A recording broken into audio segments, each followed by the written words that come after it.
It's the final word daily for Westfield, London, Westfield, Stratford City. More extra, less ordinary. Adam Collins with you. I'm in Margate, which is down on the water in Kent. Camp Ponsonby, though, is where you want to be, at Vizag. Day one of this test match between India and England. Sum it up in 30 seconds, please.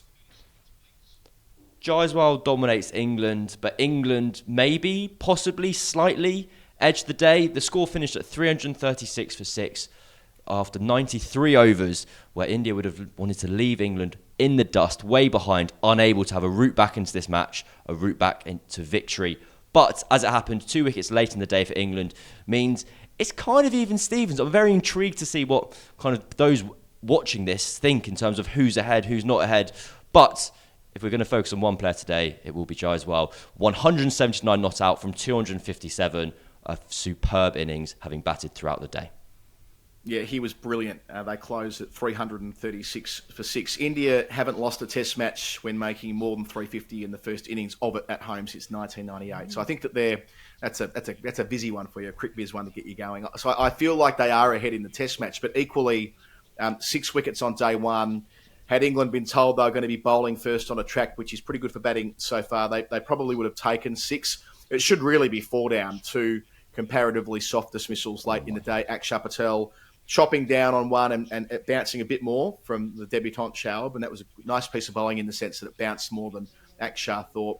And the one very late in the day, KS Bharat, the hometown boy, hitting a half-tracker straight to backward point as well for 17. So Jaiswal 179, not brilliant. We'll get into him in a moment. The fact that no Indian player beyond him made it past 34, there were 6 players dismissed between 14 and 34. I'm sure that's where most of the scrutiny is going to lie. We saw last week at Hyderabad, India made it to 420 for 7 by stumps on day 2, and the instinct was they left left runs out there on the basis that they had so many players get very tidy starts. Wasn't quite to that extent today, but England, I don't think they took wickets through creating pressure or anything quite like that. There were only 7 maidens bowled in the day, and 3 of them were from the veteran Anderson, who we'll also speak about in some depth, I'm sure. So they were continually ticking the board over, and Jaiswal's an outstanding player.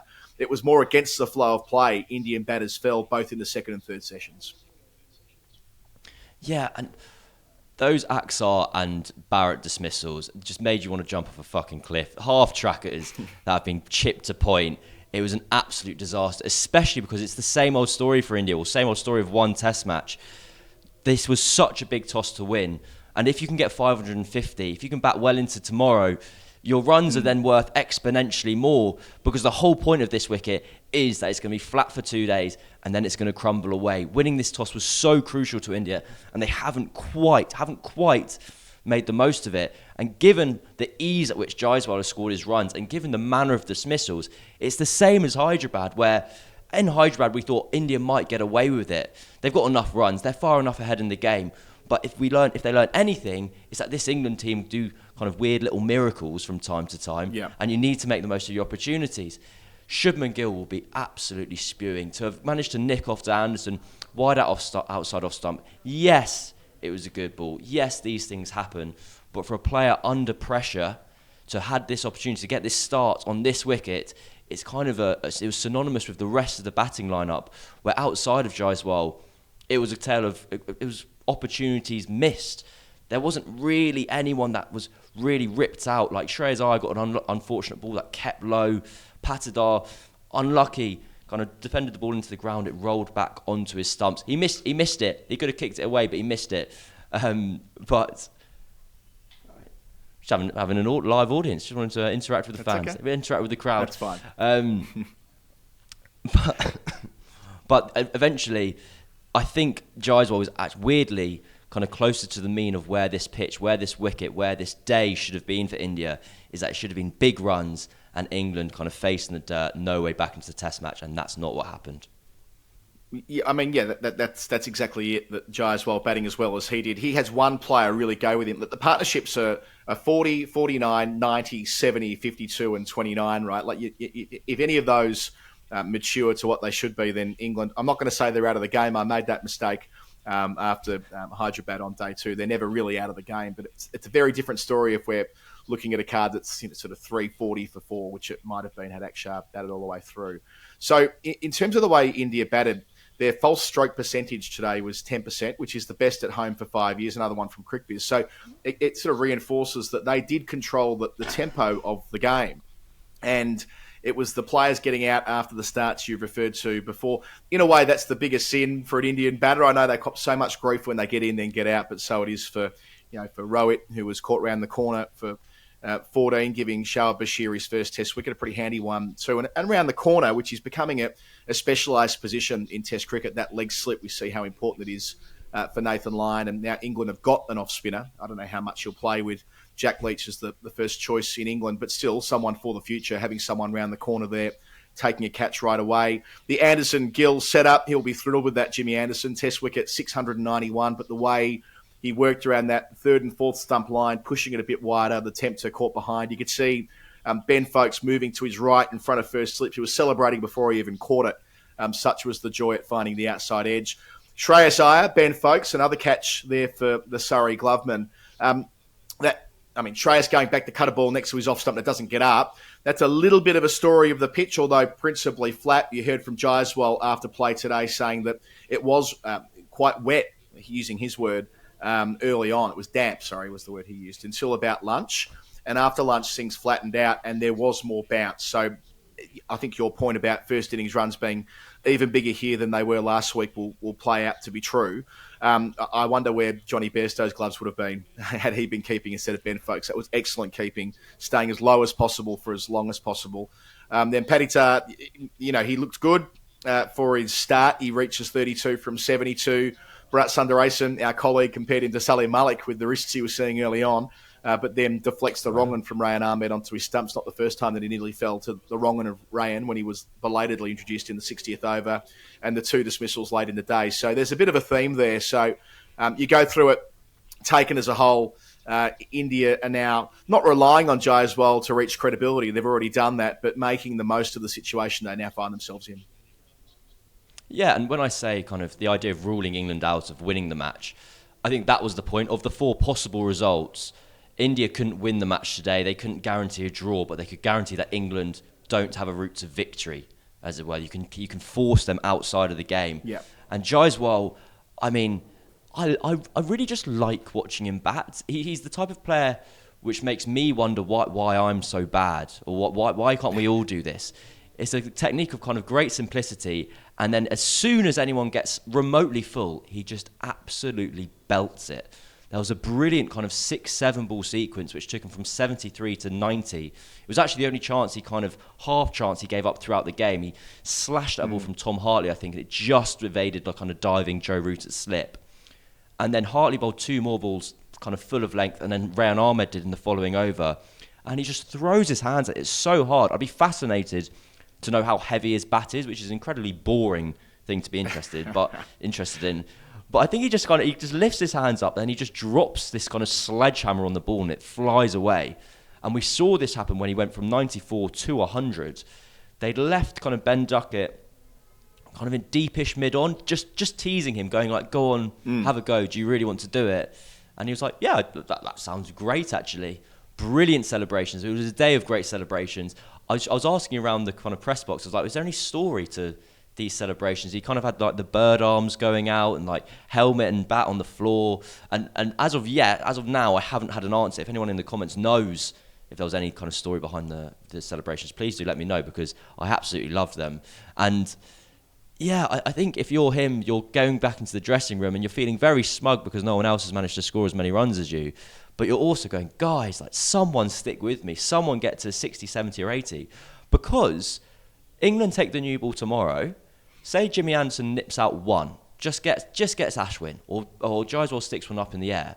All of a sudden, the score's 350 for 7. And unless the tail wags, you're looking at less than 400. Like, it's not inconceivable India end up posting fewer than 400 here. And that feels criminal, to be honest. That feels absolutely criminal.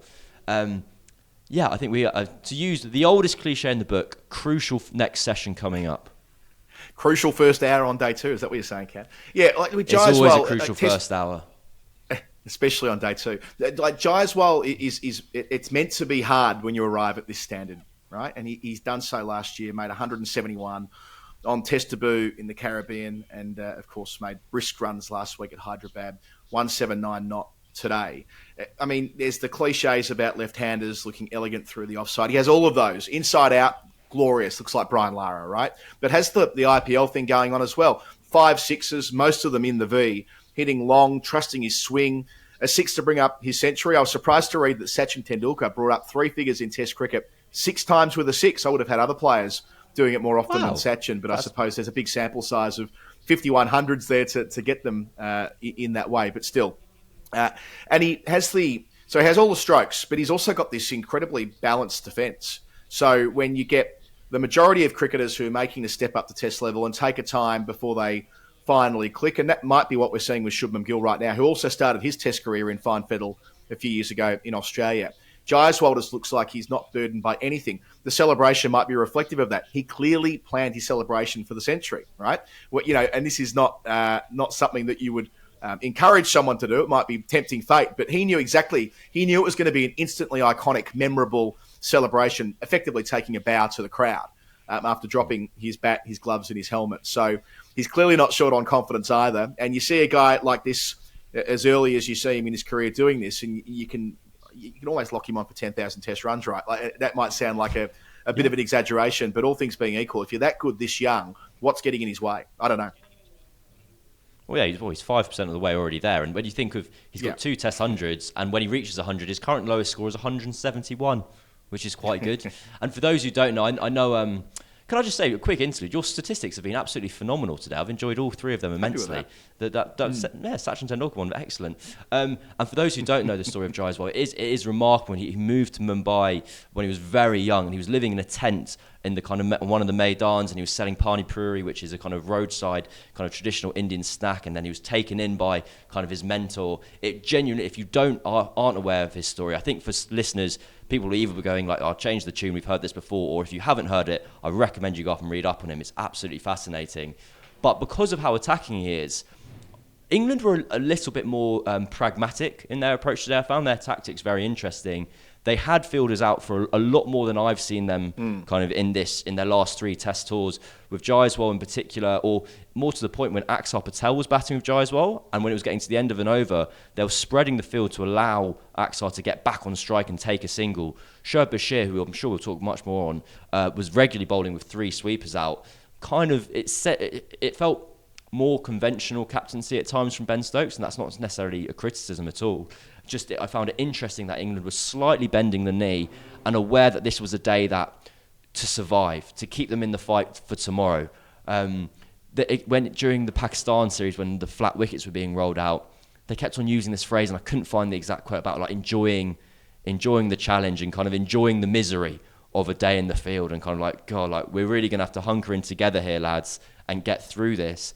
And as a result, when they took their wickets, the celebrations were brilliant. Those celebrations for Shoaib Bashir's first wicket, it was like the happiest I've seen a group of like grown men. It was like genuine joy, and I mean that in as twee and as cringeworthy a way as possible. Like Bashir was so relieved, had such an outpouring of emotion.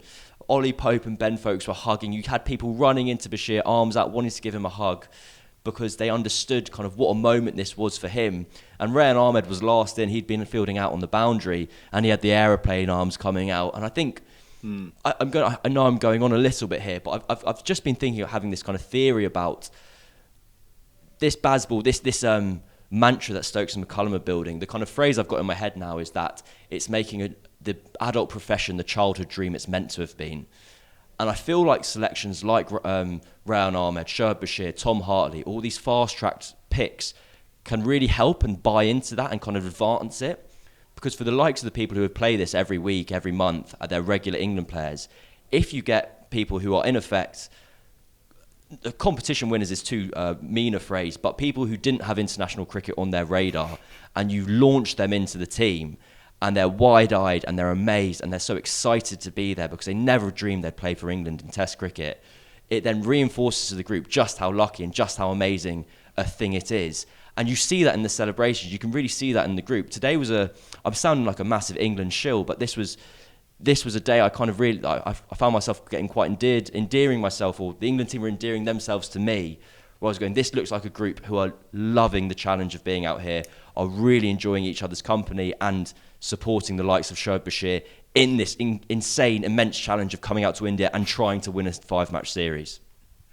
I remember last year when Cummins was leading the Australian side in India, it was about embracing the chaos. That was their mantra. It sounds like with Stokes, it's more like my yoga instructor when you're getting into a real difficult pose and she says, breathe into the discomfort, embrace the discomfort. It's like the same thing going on here with the England team where they're being told to try and smile through it and breathe through it and embrace it and be mindful of the situation they're in. All the other bits and bobs you might hear in a class like that. But the broader point stands, I think, about the enjoyment here and the enjoyment they're taking in someone like Shoaib Bashir. Just on the skill side of things with him, we touched on it a little bit last week with Tom Hartley, the talent ID piece, and I know he got plucked from Twitter. I get that, right? But a tall bloke who bowls finger spin, who gets over the top of his front leg, right? Not bowling sidearm like you and me, over the top of his front leg with his off breaks, and he's got massive mitts. It's a pretty bloody good combination. He might be 20, might have taken his first class wickets at 67 before today, but there is something to be said for looking at the all-round package that he offers, even at this age, and saying, well, if he can get it right in these conditions, and over-the-top off-spinner in India with extra bounce, that's how he... I know you were critical earlier of the dismissal of Akshar Patel, and fair enough too, but that was nowhere near as bad a shot as KS Bharat's, because it was the bounce he couldn't have possibly anticipated that I think Shoaib's going to generate throughout the course of his career, especially as Jaiswal described, when the pitch hardened up today and there was more bounce on offer for him. So he didn't bowl any maidens. There was no real pressure going on here. I think India batted against him really well, against what at times was high-quality bowling. From the very first over, it bowled a half-tracker to start, but improved from there. But yeah, one to watch. He'll only improve, and the fact that he's got 2 wickets on his first day in Test cricket is a huge plus and a huge confidence booster for him. Tom Hartley wasn't as good this week as he was last week, but how can be after taking 7 for 62? He let them get off strike far too often. That's the one criticism, I think, from Hartley, both in the first innings at Hyderabad and the first innings here, is that he gives you far too many singles to deep point. And I know Stokes was setting fields for cut shots and setting more sweepers out today, but that's the one part of the Hartley game that's going to have to improve to be a long-term presence in this England team. And now let's come to Rayan Ahmed, the third spinner here. Well, indeed, the fourth spinner, because Joe Root opened the bowling. That's Hall of Fame worthy. Come to that later. Wasn't as big a factor today, Root, as he was last week, I should say. But Rayan Ahmed bowled 3 times as well as he bowled last week. From the first over, I felt like he was pissed off. I felt like he's like, why is everyone else getting second and third spells? I'm not getting a trundle yet. And he had a point to prove. He might only be young and relatively inexperienced in this England team, but he's played enough. Well, he's played more than Hartley. He's played more than Bashir, and he was third in the pecking order. And I reckon he had a little bit of a point to prove there, and he bowled so much better today than he did last week. He's such, just like, he exudes such kind of confidence and arrogance, and I mean this all in the best way. It's why Stokes and McCullum love him. There was a great moment in the Test match last week where he got hit for 2 sixes by KL Rahul, and then he asked Stokes to bring the fielders in. And I was like, mate, you're going miles. Like, put him further back, if anywhere. But the strange thing was today is, as you said, he came in on the 59th over, 59th or 54. I can't read my own writing. It was. I reckon it was the 60th. He came on after 59. I reckon he bowled over number 60.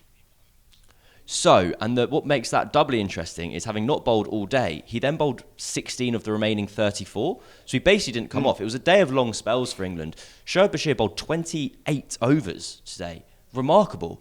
And it was kind of Stokes, I guess it's a byproduct of Stokes says, I'm going to back you all the way. If you have a bad over, I'm going to keep you on.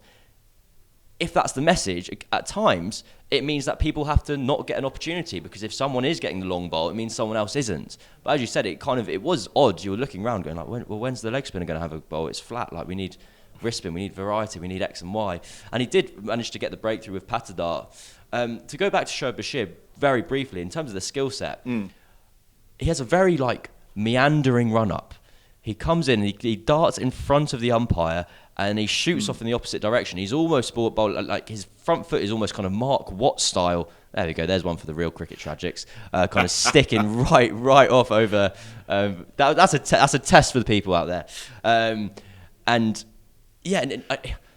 He started fantastically well, and I after 8 overs, his figures were 1 for 19. And then he had 2 overs, which kind of really reminded me just how difficult like Test cricket and how difficult playing at this level is.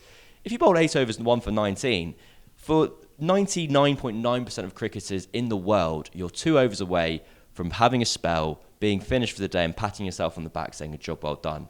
He then missed twice in his following over, 4-4, bowled 1 full toss, 6. All of a sudden he's gone for 20 runs off his next 2 overs. And I was like, blimey, like you've got to be good all the time. Like you have to be good for like days on end. And the level required of someone to come into this environment and maintain that. And I think that's where we saw potentially why Stokes was having more fielders out, and also a result of 28 overs, no maidens. That level is just kind of borderline impossible to keep hold of. But yeah, all in all, England will be happy if they've got the leg breaks of Ahmed, who can give a bit of variety and get the tail out. If they've got the bounce of Shoaib Bashir, they've got the new ball. They're probably going to be pretty content at the moment coming into tomorrow. Can I give you... I know there's been a lot of Jimmy stats over the last 36 hours, and we were guilty of that yesterday. We went on a bit of a Jimmy stats splurge in the preview show. I'm going to give you one more. And this is from Nathan Lehman, who's been the analyst for the England team for a million years. Andrew Strauss played 100 test matches. He retired 12 years ago. He made his debut after Anderson. Again, it's another reminder of just how ridiculous his career is. The wicket of Gill we referred to before. It's the economy rate with him, though, in Asia. It was that way in Sri Lanka in 2021, India as well, when he played a really important role in Pakistan in late 2022 when everything had changed for England by that point. But Anderson remained the front man, if you like, in the attack. 1 for 30 from 17. When he had, when I woke up, I missed the first session today. I missed my guilty concession. Unforgivable.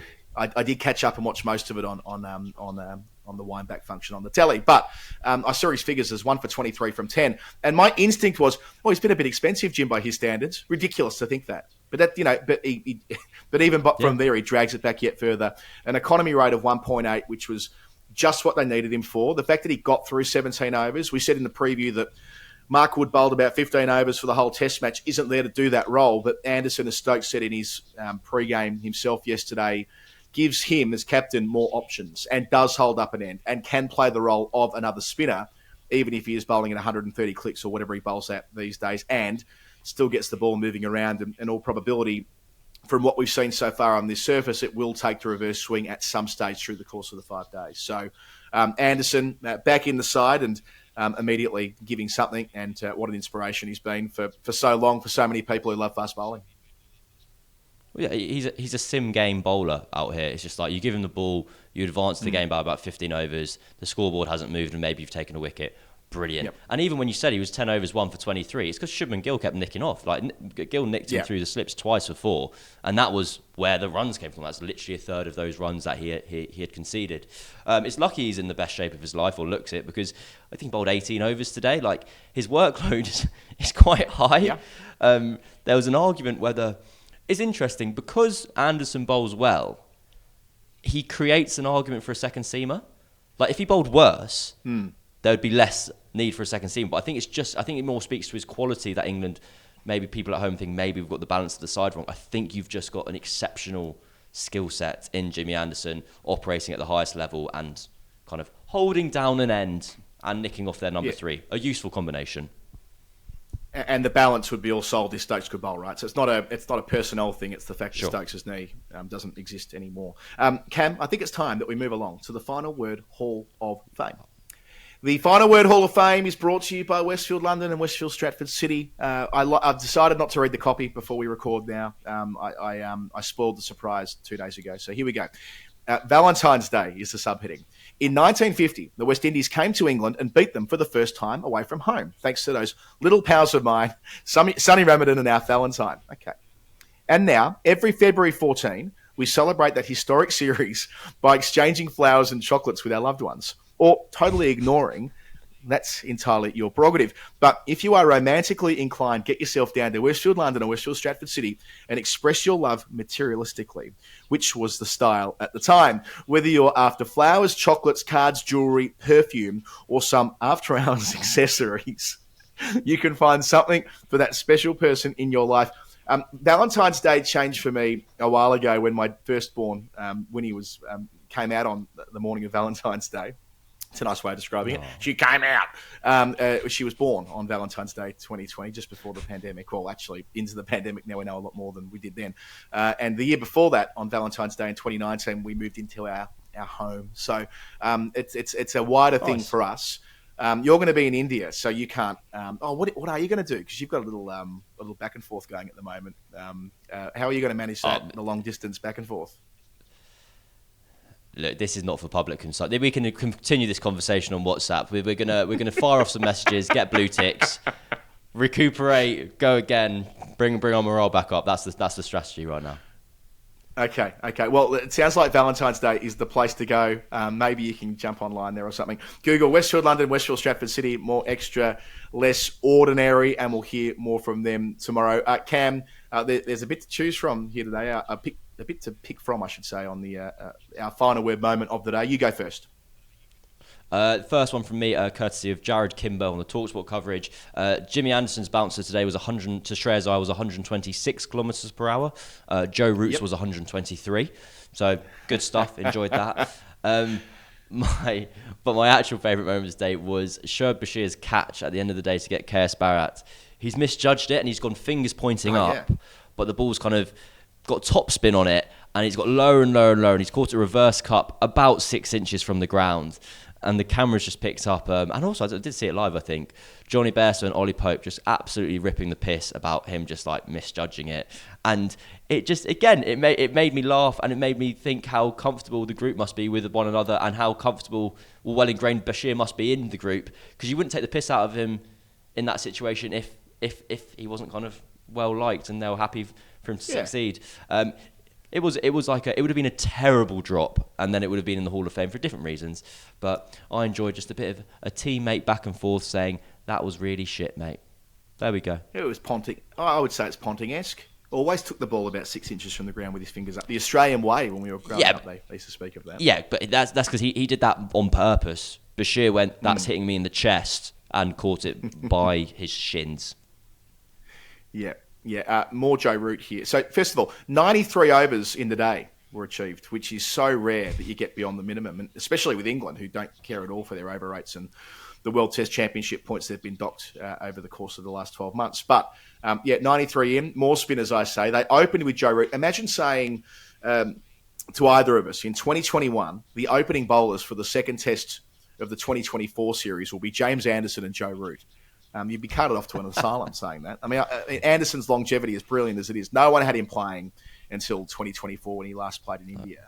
And as for Root, I suppose that's a little bit not wanting to throw Bashir in the way they did Hartley last week, I think, would be the psychology there. Give Root the chance first up and see how he goes. And also, Root's got that lovely swinging arm ball, and if he gets it right early on, that might do more with the new one. But it didn't quite work today, but he'll go again tomorrow. With Root, it's, I think, simply a case of bowling to the lefty and Jaiswal, and something that should not be forgotten, but will be forgotten because I also forgot about it just until this moment.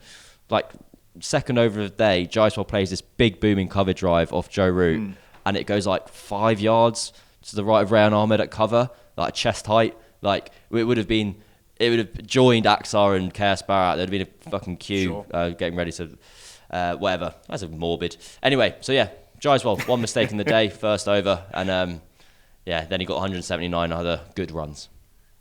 One from the coverage. They spent about 5 minutes talking about the Gloucestershire side of the late 90s and early 2000s, and I couldn't get enough of it. They kept going back to Ian Harvey's slower ball. Just the best. I mean, Ian Harvey, as someone wrote at the time, Ian Harvey's back-of-the-hand slower ball could achieve peace in the Middle East. It's so majestic and beautiful through the air. It's still true now. It's as true now as it was in maybe 2000 when that line was written in The Age, I think, from memory. So pleased to hear that Ian Harvey's still getting mentioned in dispatches for a brilliant bit of skill of his. And the Joe Root over that included a dot, a 1, a 2, a 3, a 4 and a 6. A rarity for scorers. I think Benedict from Sky picked up that on Twitter, as you'd expect from him. You don't often Rayan see Ahmed, I'm afraid. Rayan Ahmed was bowling, wasn't he? Yeah, so... I think that's it in terms of the Hall of Fame. Sorry to throw you under the bus on the Valentine's Day thing before, Cam, for Westfield London, Westfield Stratford City, more extra, less ordinary. I didn't mean to. I thought we spoke about this No, on the not- show when you were in the West Indies. I thought this was cool. Yeah, no, we have spoken about it before. It's just yeah. Well, I'll keep you. Let's pick this up another time. I might have missed a link or two in the chain. just- What I know for sure, what I'm certain of, is the score as Yeah. we start day 2 will be 336 for 6. I'll relieve you of your duties here, Cam. This has been the Final Word Perfect. Daily. We'll be back with Cam Ponsonby and Vizag and me and Margate tomorrow. Thank you for your company. We'll talk then. Ta-da. Can't wait. Maybe she'll have messaged by then.